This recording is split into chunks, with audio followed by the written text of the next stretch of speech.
ዩናይትድ ስቴትስ ከኢራን ጋር መዋጋት በቃኝ ብላ ያልተጠበቀ ውሳኔ አሳልፋለች። ጦርነቱን ሙሉ በሙሉ ማቆሟን የውጭ ጉዳይ ሚኒስትሩ አስታውቋል።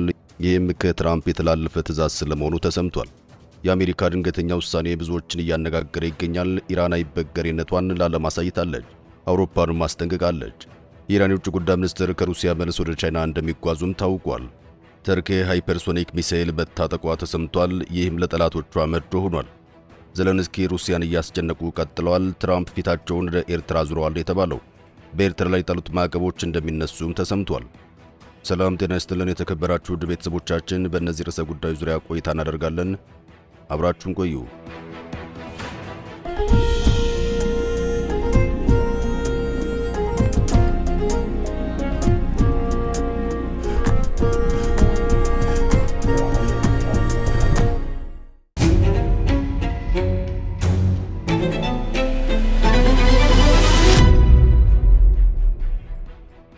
የአሜሪካ ጦርነቱን ትቶ መፈርጠጥ። የአሜሪካ የውጭ ጉዳይ ሚኒስትር ማርኮ ሩቢዮ ማክሰኞ ዕለት በዋይት ሃውስ በሰጡት መግለጫቸው ዩናይትድ ስቴትስ ዓላማዎቿን በማሳካት በኢራን ላይ የጀመረችው ወታደራዊ ዘመቻ መጠናቀቁን ገለጹ። አሜሪካ በኢራን ላይ ጥቃት መፈጸም የጀመረችው የካቲት 1 2018 ዓ.ም ነበር። የውጭ ጉዳይ ሚኒስትሩ በዋይት ሃውስ በሰጡት በዚህ መግለጫቸው ኦፕሬሽን ኦፒክ ፍሪ ተጠናቋል ብለዋል። የዘመቻውን ዓላማዎች አሳክተናል፣ የሰላም መንገድ እንመርጣለን፣ ፕሬዝዳንቱም ከስምምነት ላይ ለመድረስ ይፈልጋሉ ሲሉ ተናግረዋል። ሩቢዮ አሜሪካ አዲስ የጀመረችው ዓላማም የሆርሙዝ ሰላጤን ማስከፈት መሆኑን ተናግረዋል። ይህ አነስተኛ መጠን ያለው ዘመቻም ከመጀመሪያው ወታደራዊ ዘመቻ የተለየ መሆኑን በመግለጽ አሜሪካ ካልተተኮሰባት በስተቀር ወታደራዊ ምላሽ እንደማትሰጥ ተናግረዋል። አሜሪካ በኢራን ላይ ጦርነት የከፈተችበት አንዱ ምክንያት የኒውክሌር ጦር መሳሪያ እንዳታመርት ለመከላከል ነው። አሜሪካ የኢራን በከፍተኛ ደረጃ የበለጸገ 408 ኪሎ ግራም ዩራኒየም ማውጣት እንዲሁም የሆርሙዝ ሰላጤን ለመርከቦች እንቅስቃሴ ክፍት ማድረግ እስካሁን ድረስ አልተቻለም። የአሜሪካ የውጭ ጉዳይ ሚኒስትር ማርኮ ሩቢዮ በዋይት ሃውስ በሰጡት መግለጫቸው ዩናይትድ ስቴትስ ዓላማዎቿን በማሳካት በኢራን ላይ የጀመረችው ወታደራዊ ዘመቻ መጠናቀቁን ገልጸዋል። ሩቢዮ በመግለጫቸው ላይ የሆርሙዝ ሰላጤ በመዘጋቱ መንቀሳቀስ ላልቻሉ መርከቦች መንገዱን ለማስከፈት የተጀመረው ዘመቻ ከ87 ሀገራት የተውጣጡ የ23000 ሰዎችን ሰቆቃ የሚያስቆም ነው ብለዋል። በሆርሙዝ ሰላጤው ላይ ባለው ግጭት ምክንያትም እስካሁን 10 ባህርተኞች መሞታቸውን ተናግረዋል። ሩቢዮ ሞቱ ስላሏቸው ባህርተኞች ዝርዝር መረጃ ከመስጠት ተቆጥበዋል። የውጭ ጉዳይ ሚኒስትሩ ከበርካታ መርከቦች ጋር የሆርሙዝ ሰላጤን አቋርጠው ስለመውጣት በመነጋገር ላይ መሆናቸውንም ተናግረዋል። ሩቢዮ አሁን ጊዜው ተህራን የሁሉንም እውነታ የምትቀበልበት ነው በማለትም የአሜሪካ ልዑካን የሆኑ ስቲቭ ዊትኮፍና ጃረድ ኩሽነር የዲፕሎማሲ መፍትሄ መፈለጋቸውን ይቀጥላሉ ብለዋል። ሩቢዮ አክሎ መፍትሄው ኢራን የሆነ ስፍራ የደበቀችውን የኒውክሌር ቁስ ይመለከታል ሲሉም ተናግረዋል። ፕሬዝዳንቱ የድርድር ሂደቱ የበለጸገው ዩራኒየም ብቻ ሳይሆን የሆነ ስፍራ የተቀበሩትን ቆፍረው ማውጣት ከቻሉ ምን ሊፈጠር እንደሚችል ግልጽ ነው ብለዋል።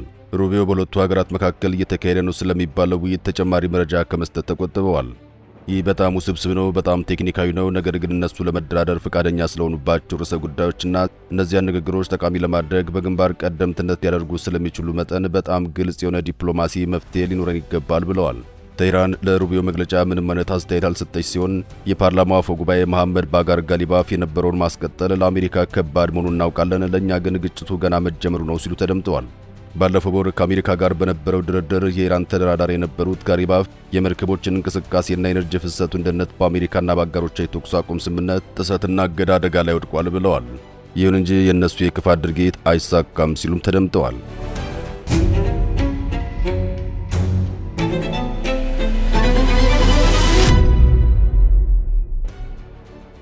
የትራምፕ ትዕዛዝ ምን ነበር? ይህ በእንዲህ እንዳለ ፕሬዝዳንት ትራምፕ በሆርሙዝ ሰላጤ የጀመሩት ወታደራዊ እንቅስቃሴ ለጊዜው እንዲቆም አዘዋል። ትራምፕ በሆርሙዝ ሰላጤ ተዘግተው የቆዩ መርከቦችን ለማሳለፍ የተጀመረው የአሜሪካ ወታደራዊ ኦፕሬሽን ለተወሰነ ጊዜ እንዲቆም መወሰናቸውን ያስታወቁት። ይህ ዘመቻ እንዲቆም የተደረገው ከኢራን ጋር እየተደረገ ባለው ድርድር ላይ ትልቅ መሻሻል በመታየቱና በሁለቱ ወገኖች የጋራ ስምምነት መሆኑን ፕሬዝዳንቱ ገልጸዋል። እንዲሁም በአሜሪካና በኢራን መካከል እንደ አደራዳሪ ሆና እየሰራች ባለችው ፓኪስታን ጥያቄ መሰረት እንደሆነም ፕሬዝዳንቱ በማህበራዊ ገጻቸው ላይ አስፍረዋል። የኢራን መንግስት መገናኛ ብዙሃን በበኩላቸው የዘመቻው መቆም እንደ ትልቅ ድል የቆጠሩ ሲሆን ትራምፕ ተከታታይ ውድቀቶችን ካስተናገዱ በኋላ ወደ ኋላ ፈግፍገዋል ሲሉም ዘግበዋል። የባህር ሰርጡን ለዓለም አቀፍ የንግድ መርከቦች ክፍት ለማድረግ የተደረገው ሙከራ አልተሳካም ሲሉም የኢራን ባለስልጣናት ገልጸዋል። ምንም እንኳን የመርከቦች አሰሳ ዘመቻው ለጊዜ ቢቆምም አሜሪካ በኢራን ወደቦች ላይ ጣለችው የባህር ላይ እገዳ ግን እንደቀጠለ ፕሬዝዳንት ትራምፕ አረጋግጠዋል። የአሜሪካው ፕሬዝዳንት ዶናልድ ትራምፕ ኢራን የተኩስ አቁም ስምምነቱን እንደጣሰች ለመቁጠር ምንም አይነት ድርጊት መፈጸም እንዳለባት በግልጽ ከመናገር ተቆጥበዋል። በኦቫል ኦፊስ ለጋዜጠኞች በሰጡት መግለጫቸው ኢራን ስምምነቱን ስትጥስ እኔ ራሴ ያሳውቃቸዋለሁ በማለት ምላሻቸውን ሰጥተዋል። ፕሬዝዳንቱ አክለው ምን ማድረግ እንደሌለባቸው በሚገባ ያውቃሉ በማለትም ለቴህራን አመራሮች ጥብቅ መልእክትን አስተላልፈዋል። እኛ ገብተን ሰዎችን መግደል ስለማንፈልግ ብልህ የሆነውን ነገር ማድረግ ይኖርባቸዋል ሲሉም ፕሬዝዳንቱ አስጠንቅቀዋል። ኢራን ባለፉት 2 ቀናት በተደጋጋሚ በተባበሩት አረብ ኤሚሬቶች ላይ ጥቃት ብትሰነዝርም የአሜሪካ መንግስት ግን እስካሁን ኢራን የተኩስ አቁም ስምምነቱን በይፋ ጥሳለች የሚል ክስ ከማቅረብ ተቆጥቦ ቆይቷል። ይህ የትራምፕ መግለጫም አሜሪካ በኢራን ላይ የምትከተለው ዲፕሎማሲያዊና ወታደራዊ ጫና ወዴት ሊያመራ እንደሚችል አዲስ መነጋገሪያ ሆኗል።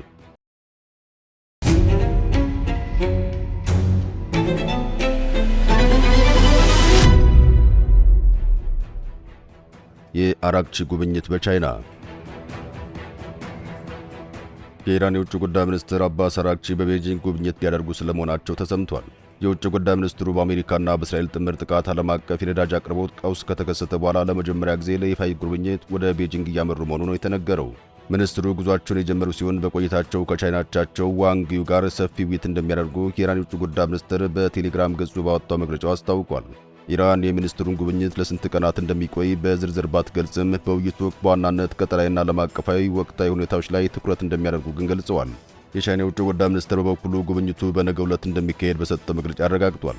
ይህ አባስ አራግቺ የቤጂንግ ጉብኝት በመካከለኛው ምስራቅ በተከሰተው ግጭትና በነዳጅ ማከማቻ ተቋማት ላይ በተሰነዘሩ ጥቃቶች ሳቢያ የዓለም የነዳጅ ገበያ ከፍተኛ መናጋት በገጠመው ወቅት የተደረገ በመሆኑም በበርካቶች ዘንድ ከፍተኛ ትኩረት ተሰጥቶታል።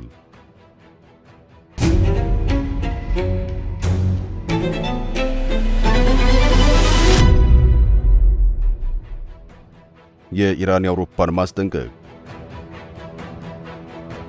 ይህ በእንዲህ እንዳለ ኢራን አውሮፓ በከባድ ሚሳኤል ልትመታ እንደምትችል አስጠነቀቀች። የኢራን ወግ አጥባቂ የካይን ጋዜጣ ዋና አዘጋጅ ሆሴን ሻሪያት ማዳሪ የአውሮፓ ሀገራት የአሜሪካ ጦር ሰፈሮችን የሚያስተናግዱ ከሆነ ኢራን ኢላማ እንደምታደርጋቸው አስጠንቅቀዋል። አዘጋጁ እንደገለጹት አውሮፓውያን የአየርና የባህር ሰፈሮቻቸውን ለዋሽንግተን ክፍት ካደረጉ እነዚህ ስፍራዎች በኢራን ጥቃት ይሰነዘርባቸው እንደሚችል ብሎም ሕጋዊ ኢላማዎቿ መሆን እንዳለባቸው ጽፈዋል። ሻሪያት ማዳሪ አክለውም ኢራን ቀደም ሲል በአረብ ሀገራት ላይ ጥቃት እንደሰነዘረች ለአውሮፓውያንም የመምታት አቅም እንዳላት ገልጸዋል። አውሮፓውያን መንግስታት እኛም መምታት እንደምንችል ያውም በሚገባ መምታት እንደምንችል ያውቃሉ በማለት የሀገራቸውን ወታደራዊ ዝግጅት አረጋግጠዋል። እንደ ጋዜጣው ዘገባ አውሮፓ ለኢራን ጥቃት በጣም ተጋላጭ መሆንና ጥቃቱን የመቋቋም አቅም እንደሌላት ተጠቅሷል። ይህ ማስጠንቀቂያ የመጣው በዩናይትድ ስቴትስና በኢራን መካከል ያለው ወታደራዊ ውጥረት እየተባባሰ በመጣበትና አውሮፓም በዚህ ግጭት ውስጥ ልትሳተፍ ትችላለች ተብሎ በሚሰጋበት ወቅት ነው።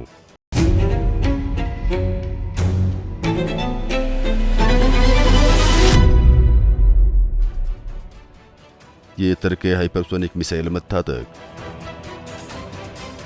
ቱርክ ትልቅና ፈጣን የተባለ ሃይፐርሶኒክ ባሊስቲክ ሚሳኤል ይፋ ማድረጓ ተሰምቷል። ቱርክ ትልቅና እጅግ በጣም ፈጣን የተባለ ሃይፐርሶኒክ ባሊስቲክ ሚሳኤል ይፋ አድርጋለች። ይልድሪማን የሚል ስያሜ የተሰጠው ባሊስቲክ ሚሳኤሉ 10 ሜትር በሚጠጋ ርዝመት ያለውና ወደ 7.2 ቶን የሚመዝን ሲሆን ከድምፅ ፍጥነት በ5 እጥፍ እንደሚፈጥን ተነግሯል። ሃይፐርሶኒክ ባሊስቲክ ሚሳኤሉ በኢስታንቡል በተካሄደ የቱርክና የአውሮፓ ትልቅ የመከላከያ የአየርና የጠፈር ኢንዱስትሪ ኤግዚቢሽን ወቅት በባለ 8 ጎማ ላውንቸር ተገጥሞ በአደባባይ መታየቱም የዲፌንስ ቱዴይ መረጃ አመላክቷል። አህጉር አቋራጭ ባሊስቲክ ሚሳኤሉም እስከ 6000 ኪሎ ሜትር ድረስ ሊያካልል ይችላል ነው የተባለው። የሃይፐርሶኒክ ባሊስቲክ ሚሳኤሎች ከድምፅ ፍጥነት በ5 እጥፍ ፈጣን መሆናቸው ከመሬት ወደ ሰማይ ተወንጭፈው ወደ ኢላማቸው የሚመለሱበት ፍጥነት አስደናቂ እንደሆነ ይነገራል። ይህም ከራዳር እይታ ውጭ እንዲሆኑና ተመተው እንዳይወድቁ ያግዛቸዋል። የእስያና የአውሮፓ አህጉር አዋሳኝ ላይ የምትገኘው ቱርክም በራሷ ባለሙያዎች የተሰራ የባሊስቲክ ሚሳኤል መተኮሷን ብሉምበርግ ዘግቧል። እንደ ዘገባው ከሆነም ተምዘግዛጊ ሚሳኤሉ ለሙከራ ያክል በጥቁር ባህር ላይ ተተኩሶ 561 ኪሎ ሜትር ርቀት መጓዙ ተጠቅሷል። ሪዜ ከተሰኘች ወደብ ከተማ የተተኮሰው ሚሳኤል ቱርክ የራሷን ሚሳኤል በራሷ ምርታ ለመታጠቅ በርካታ ርቀት እንደማይቀራት ማሳያ እንደሆነ ተገልጿል። ሙሉ ለሙሉ በቱርክ ተመርቷል የተባለው ሚሳኤል ለሙከራ ከተተኮሰበት ሪዜ ከተማ 561 ኪሎ ሜትር ተጉዞ ሲኖ በተባለው ወደብ አርፏል ነው የተባለው። ቱርክ ይህን ባሊስቲክ ሚሳኤልም ታይፋን ተብሎ በሚጠራው አካባቢ በተዘጋጀ ድብቅ ስፍራ ለማምረት ሙከራ ስታካሄድ እንደቆየች ተገልጿል። የቱርክ መንግስት እስካሁን ለሙከራ ስለተኮሰው ባሊስቲክ ሚሳኤል በይፋ መረጃ ያልሰጠ ሲሆን ምርቱ የመጨረሻ ደረጃ ላይ ሳይደርስ ለህዝብ ማሳወቅ ፍላጎት የለውም ነው የተባለው። በፕሬዝዳንት ረሲፕ ታይብ ኤርዶዋን የሚመራው የቱርክ መንግስት ከ3 ዓመታት በፊት ሩሲያ ሰራሹን ሱ-400 የተሰኘ የጸረ ሚሳኤል መሳሪያ መግዛቱ ይታወሳል። ቱርክ የኔቶ አባል ሀገር ሆና ከሩሲያ የጦር መሳሪያ የገዛች የመጀመሪያው ሀገር ስትሆን በአንካራ ድርጊት የተበሳጨችው አሜሪካ ማዕቀብ መጣሉ አይዘነጋም። ቱርክ የሰሜን አትላንቲክ የጦር ቃል ኪዳን ድርጅት ኔቶ አባል ሀገር ናት። በምዕራባውያን ወታደራዊ ስብስብ ኔቶ ውስጥ ያለችው ብቸኛ ሙስሊም ሀገር እንደሆነችም ይታወቃል። ተርኪ የሚኖሩ ገለልተኛ ወታደራዊ ተንታኝ አርዳ ሜሎቭቶግሉ የአንካራው መንግሥት ላለፉት 20 ዓመታት አስተማማኝ የድሮን ኃይል አዘጋጅቷል ይላሉ። ተርኪ ሰው አልባ አውሮፕላኖቿን የአገር ውስጥ ደህንነት ለማስጠበቅና ከድንበሯ በዘለለም ጥቅም ላይ እንደምታውለው ይናገራሉ። እንደ አውሮፓውያን አቆጣጠር 1990ዎቹ አጋማሽ ወዲህ የኩርድ ተገንጣይ ታጣቂዎች ላይ የደረሰው ጥቃት በዋናነት ይጠቀሳል። የተርኪ የመከላከያ አቅም ግንባታ ዋነኛ ትኩረት የሚሰጠው ለድሮን እንደሆነም ተንታኙ ይናገራሉ። በምርት ጥራትና በብዛትም ለድሮን ቅድሚያ ይሰጣል። ተርኪ በቀጠናው አስተማማኝ አቋም በመገንባት ከእስራኤል ውጭ የሚበልጣት የለም። ተርኪ ውስጥ ሰው አልባ በራሪ መሳሪያ ወይም በእንግሊዝኛው አንማንድ ኤሪያል ቬሂክል የሚያመርቱ 2 ግዙፍ ፋብሪካዎች አሏት። ባይካር መከላከያ የተባለው ፋብሪካ ባይራክተር ቲቪ2 እና ባይራክተር አካንቺ የተባሉ ድሮኖችን ያመርታል።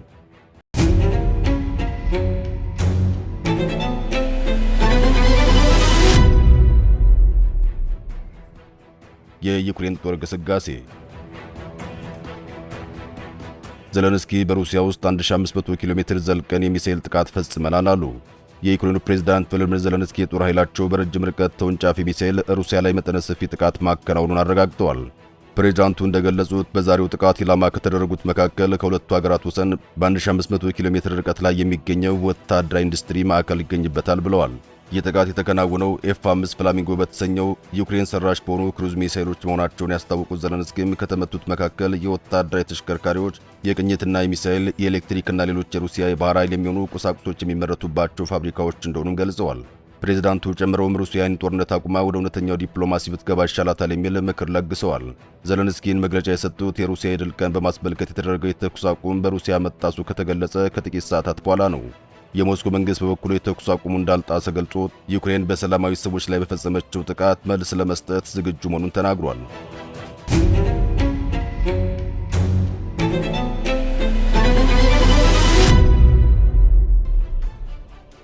የአስመራና የዋሽንግተን ግንኙነት አሜሪካ በቀይ ባህር ዳርቻ ቁልፍ ቦታ ላይ በምትገኘው በኤርትራ ላይ ጣለቻቸው ማዕቀቦች ልታነሳ መሆኗን የሚያመላክት የአሜሪካ መንግስት ውስጣዊ ሰነድ መመልከቱን የሮይተርስ የዜና ወኪል አስነብቧል። የአሜሪካ ውሳኔ ከአስመራ ጋር ያላትን ግንኙነት ለማሻሻልና ጎረቤት ሀገር ኢትዮጵያ ከኤርትራ ጋር ወደ ጦርነት እንዳትገባ መልእክት ለማስተላለፍ ያለመ ነው ሲሉም ተንታኞች መናገራቸውን የዜና ወኪሉ ዘግቧል። አሜሪካ ከኢራን ጋር በገባችው ጦርነት ምክንያት የሆርሙዝ ሰላጤ በመዘጋቱ ከኤስያ ወደ ሜዲተራኒያን ባህር ለሚደረገው የባህር ላይ ንግድ በቀይ ባህር ላይ የሚኖረን ቁጥጥር አስፈላጊነት አጉልቶታል። ከሁለት አስርት ዓመታት በላይ በጠላትነት የቆዩት ኢትዮጵያና ኤርትራ ጠቅላይ ሚኒስትር አብይ አህመድ ወደ ስልጣን ከመጡ በኋላ ግንኙነታቸው ተሻሽሎ ነበር።